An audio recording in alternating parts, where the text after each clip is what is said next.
processor made it into this thing. So we have that. Since it doesn't look like we're going anywhere, well, we are going somewhere, alarmingly fast actually. But since we're not busy other than that, here's a couple of facts. He's not just a regular moron. He's the product of the greatest minds of a generation, working together with the express purpose of building the dumbest moron who ever lived. And you just put him in charge of the entire facility. Good, that's still working. Hey, just in case this pit isn't actually bottomless, do you think maybe you could unstrap one of those long fall boots of yours and shove me into it? Just remember to land on one foot.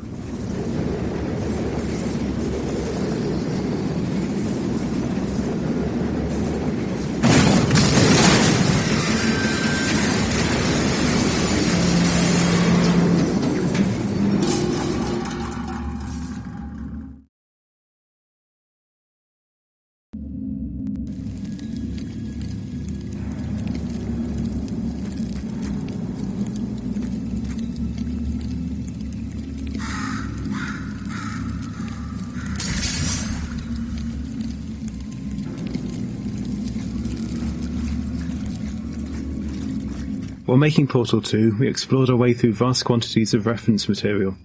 Inspirations included photos of NASA's Apollo and Shuttle programs, CERN's particle accelerators, both modern and obsolete, industrial robots, derelict Soviet space shuttles, overgrown temples, Brussels metro stations, seedy American motels, junkyards filled with rocketry equipment, Chinese apartment blocks under construction, Polish shipyards, neutrino detectors deep underground in nickel mines, corporate headquarters from a variety of eras, commercial nuclear reactors, experimental fusion reactors, rain-sodden book depositories in Detroit, peculiar cameras, forgotten space probes, you name it.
The size of the gigantic transition seal lock was a happy accident.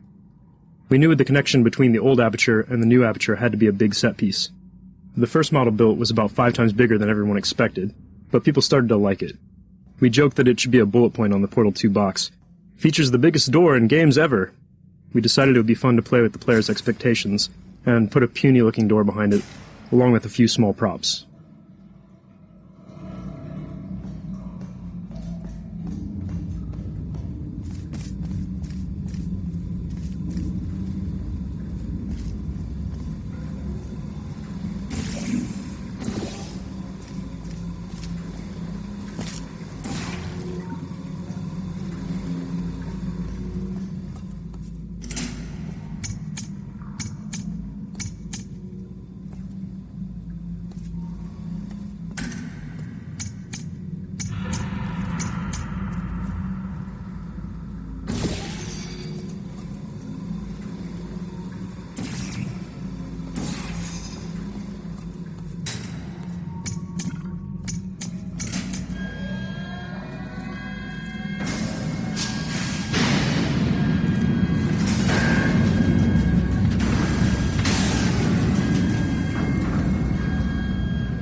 The lake map marks a total reset to the aesthetics and scale of the environments up to this point in the game. You come into the underground cave compressed, and as you progress further into the map, your eye is drawn upwards by the elevator tower, sparking cables, falling debris, and finally the test spheres which recede vertically into nothingness.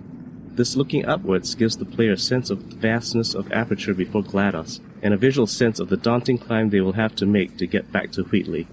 The open areas encourage the player to explore their surroundings and take a break from the intensive puzzle solving of the test chambers.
Science.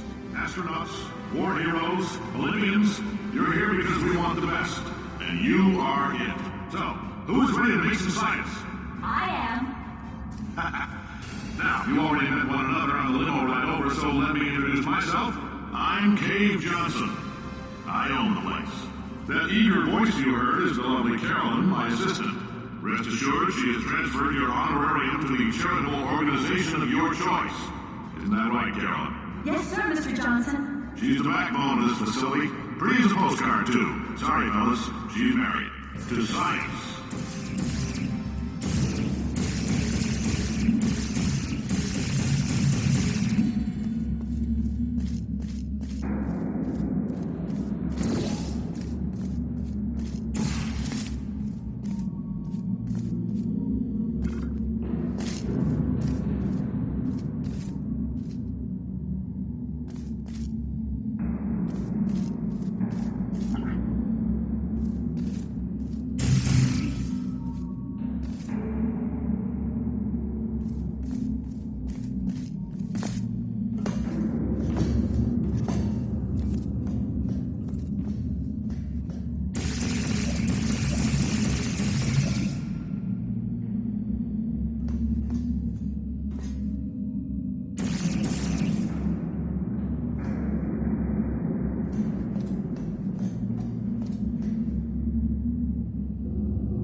1,000 tests performed every day here in our enrichment spheres. I can't personally oversee every one of them, so these pre-recorded messages will cover any questions you might have and respond to any incidents that may occur in the course of your science adventure. Your test assignment will vary depending on the manner in which you have bent the world to your will. Those of you helping us test the repulsion gel today, just follow the blue line on the floor. Those of you who volunteered to be injected with praying mantis DNA, I've got some good news and some bad news. Bad news is we're postponing those tests indefinitely. Good news is we've got a much better test for you. Fighting an army of mantis men. Pick up a rifle and follow the yellow line. You'll know when the test starts.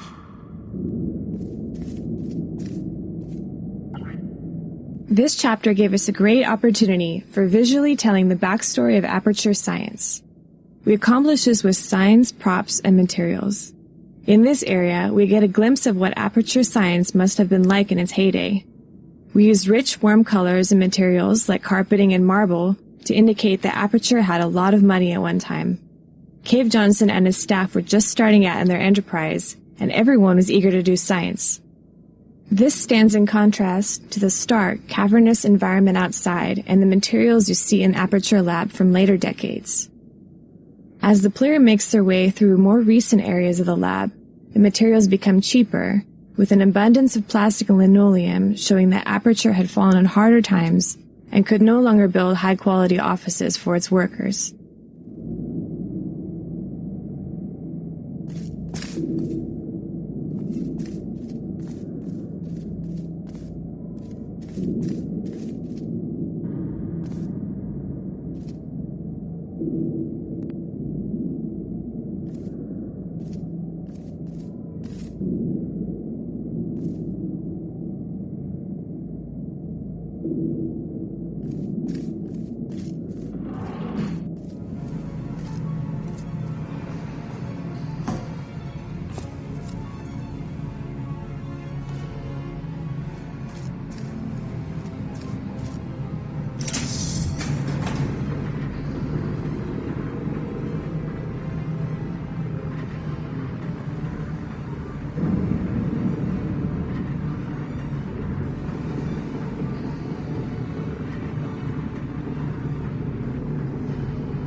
say great science is built on the shoulders of giants.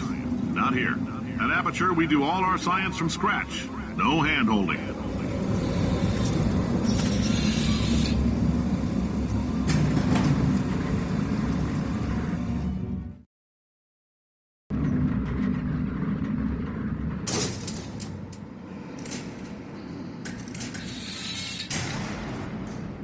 All right, let's get started. This first test involves something the lab boys call repulsion gel. You're not part of the control group, by the way. You get the gel. Last poor son of a gun got blue paint. All joking aside, that did happen. Broke every bone in his legs. Tragic, but informative. Or so I'm told.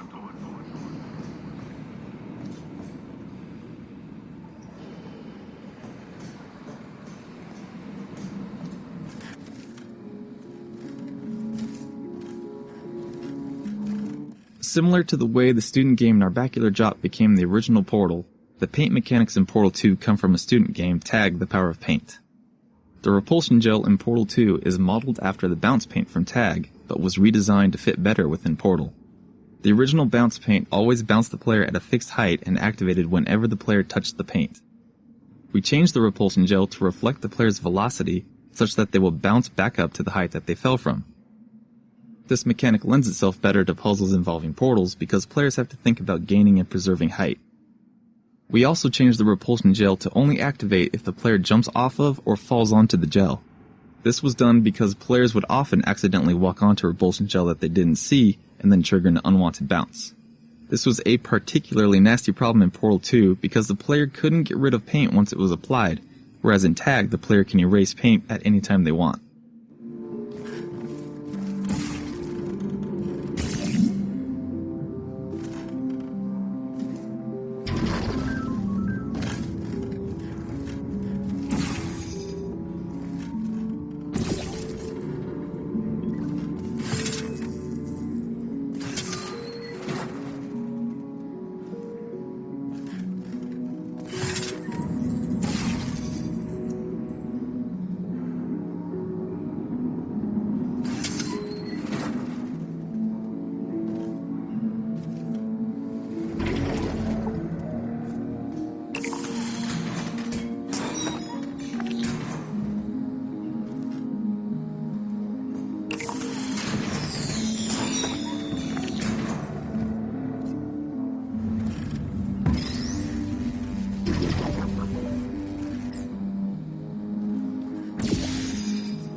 The lab boys just informed me that I should not have mentioned the control group.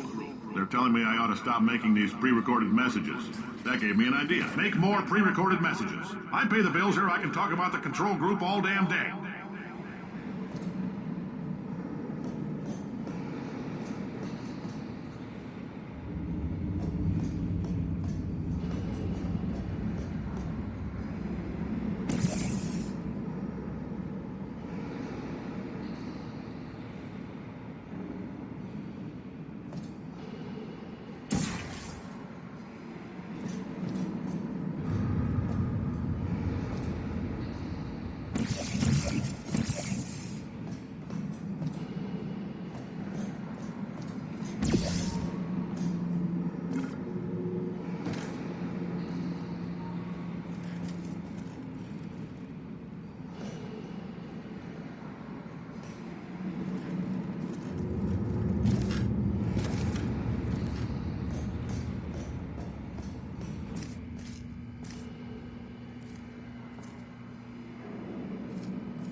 For this next test, we put nanoparticles in the gel. In layman's terms, that's a billion little gizmos that are going to travel into your bloodstream and pump experimental genes and RNA molecules and so forth into your tumors. Now, maybe you don't have any tumors. Well, don't worry. If you sat on a folding chair in the lobby and weren't wearing lead underpants, we took care of that too.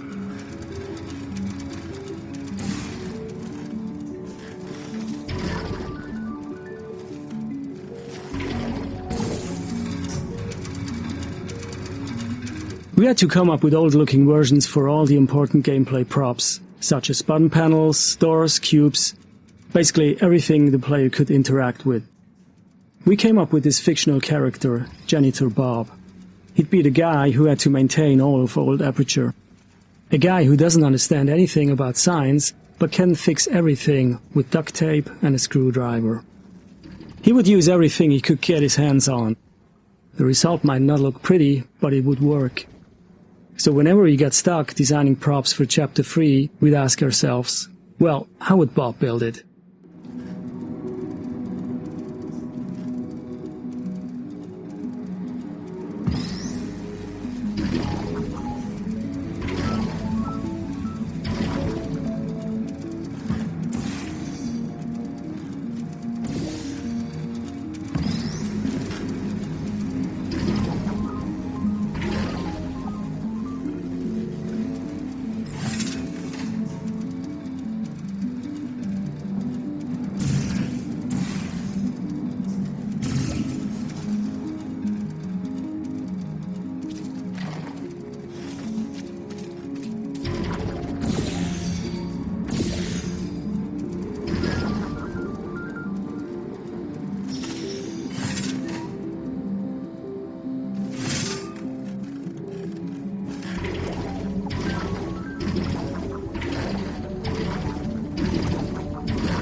Oh, in case you got covered in that repulsion gel, here's some advice the lab boys gave me. Do not get covered in the repulsion gel. We haven't entirely nailed down what element it is yet, but I'll tell you this, it's a lively one, and it does not like the human skeleton.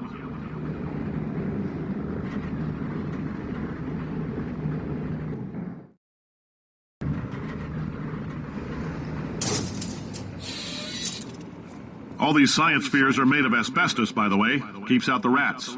Let us know if you feel a shortness of breath, a persistent dry cough, or your heart stopping, because that's not part of the test. That's asbestos.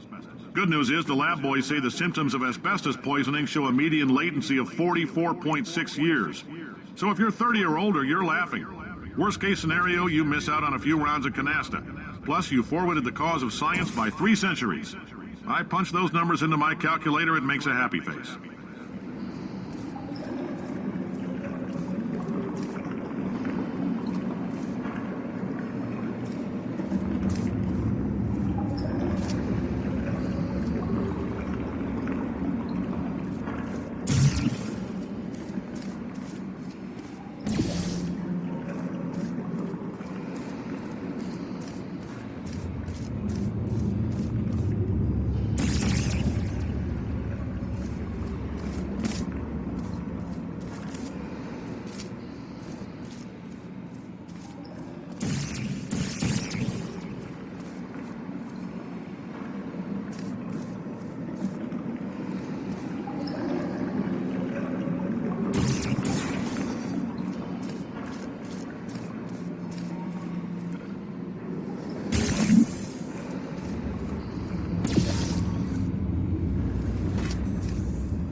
I like your style. You make up your own rules, just like me.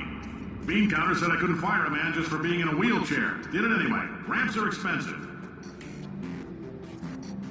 While re-implementing the paint mechanics from our student game Tag the Power of Paint, in the context of Portal 2, the biggest change we made was to exclude the paint gun.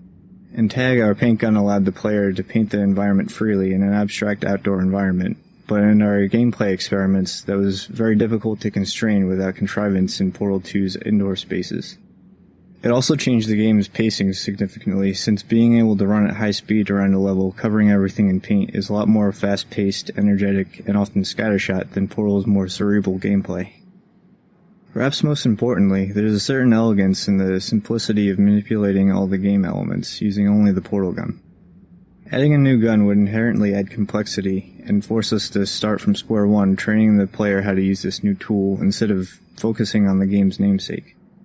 Instead, we decided to use the established mechanism of the delivery tubes, and have players redirect the flow of the paint with their portal guns. This felt like a good compromise.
That coffee we gave you earlier had fluorescent calcium in it so we can track the neuronal activity in your brain.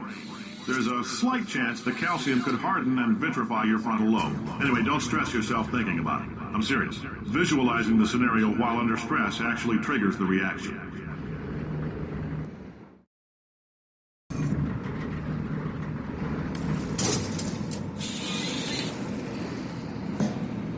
Now, if you're part of control group Kepler 7, we implanted a tiny microchip about the size of a postcard into your skull. Most likely you've forgotten it's even there. But if it starts vibrating and beeping during this next test, let us know.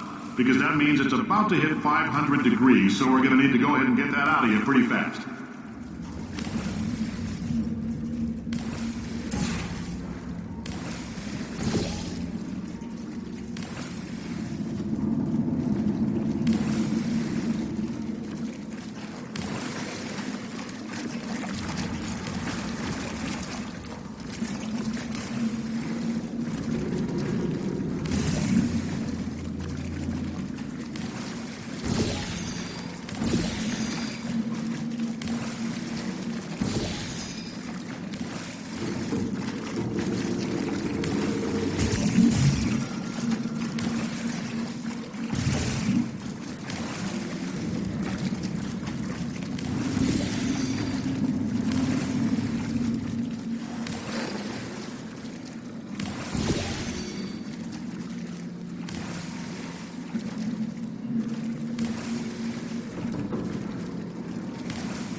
Telling them, keep your pants on. All right, this next test may involve trace amounts of time travel. So, word of advice, if you meet yourself on the testing track, don't make eye contact. Lab boys tell me that'll wipe out time. Entirely. Forward and backward. So, do both of yourselves a favor and just let that handsome devil go about his business.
If you're hearing this, it means you're taking a long time on the catwalks between tests.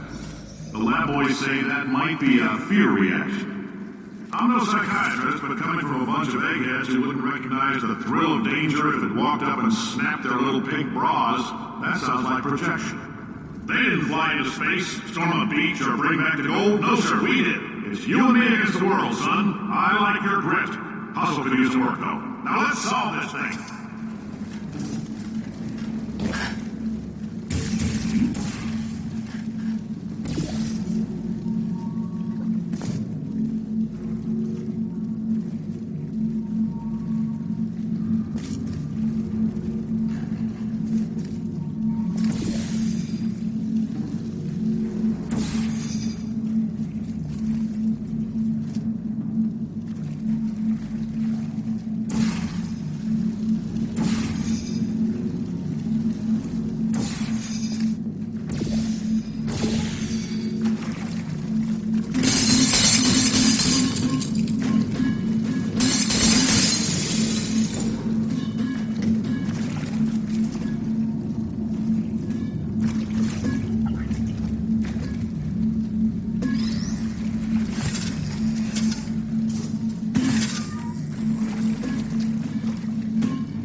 One of the things that the student game Tag the Power of Paint didn't allow was painting of other objects, since this would have been too trivial in that game. In Portal 2, however, moving paint around became a puzzle in and of itself, so we began to create puzzles that depended on painting objects.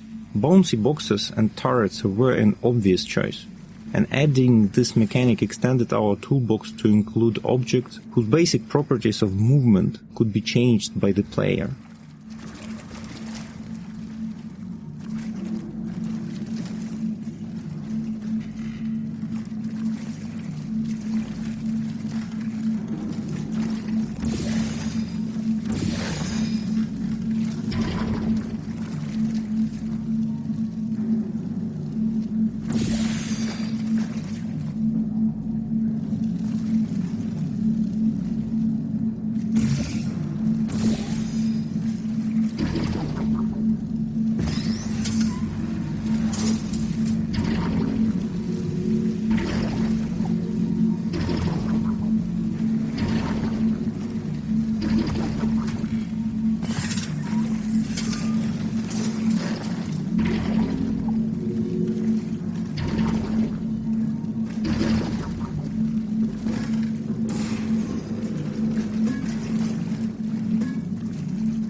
In fact, why not invent a special safety door that won't hit you on the butt on the way out, because you are fired! Now you test subject, you're doing fine. Yes, you, box your stuff, out the front door, parking lot, car, goodbye.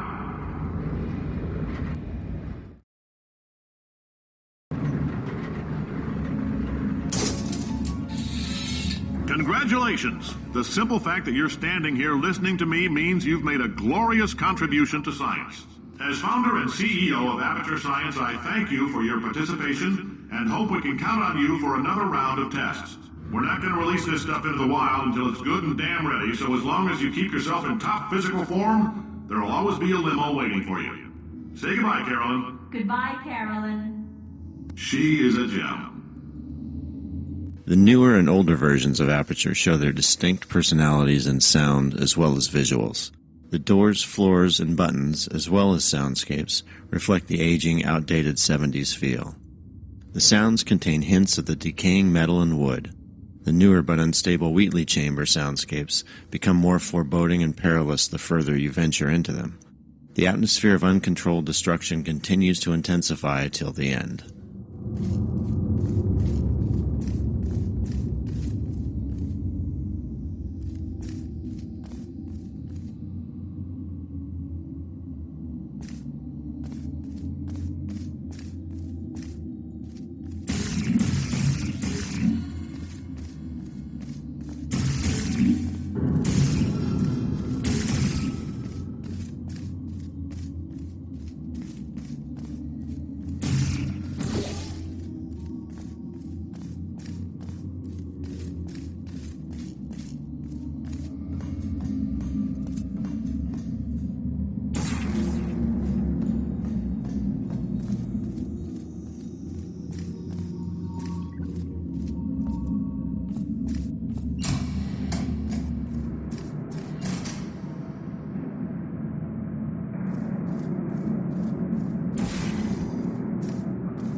Greetings, friend. I'm Cave Johnson, CEO of Aperture Science. You might know us as a vital participant in the 1968 Senate hearings on missing astronauts. And you've most likely used one of the many products we invented, but that other people have somehow managed to steal from us. Black Mesa can eat my bankrupt... Sir, the testing? Right. Now you might be asking yourself, Cave, just how difficult are these tests? What was in that phone book of a contract I signed? Am I in danger? Let me answer those questions with a question. Who wants to make $60? Cash. You can also feel free to relax for up to 20 minutes in the waiting room, which is a damn sight more comfortable than the park benches most of you were sleeping on when we found you. So, welcome to Aperture. You're here because we want the best, and you're it. Nope. Couldn't keep a straight face. Anyway, don't smudge up the glass down there. In fact, why don't you just go ahead and not touch anything unless it's test related?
Everything's even between us. No hard feelings.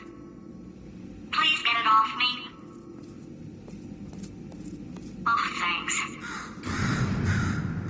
Did you feel that? That idiot doesn't know what he's doing up there. This whole place is going to explode in a few hours if somebody doesn't disconnect him. I can't move, and unless you're planning to saw your own head off and wedge it into my old body, you're going to need me to replace him. We're at an impasse.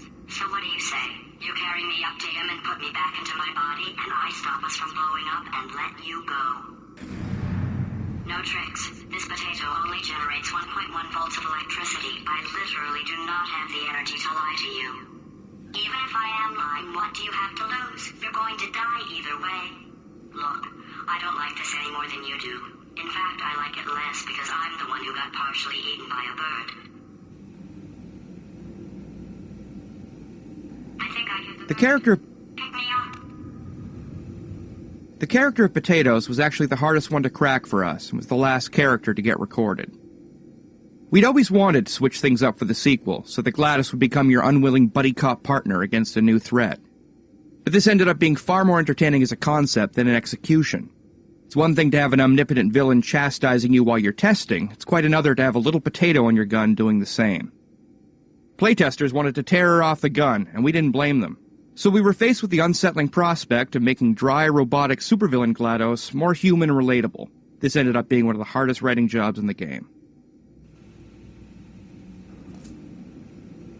You stabbed me. What is wrong with you? Do you have a multimeter? Never mind. The gun must be part magnesium. It feels like I'm outputting an extra half a volt. Keep an eye on me. I'm going to do some scheming. Here I go.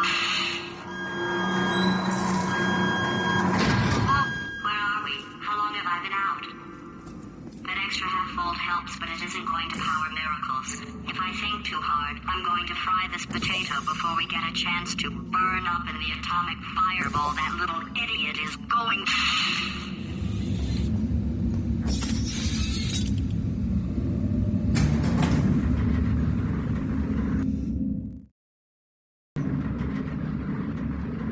Did anything happen while I was out?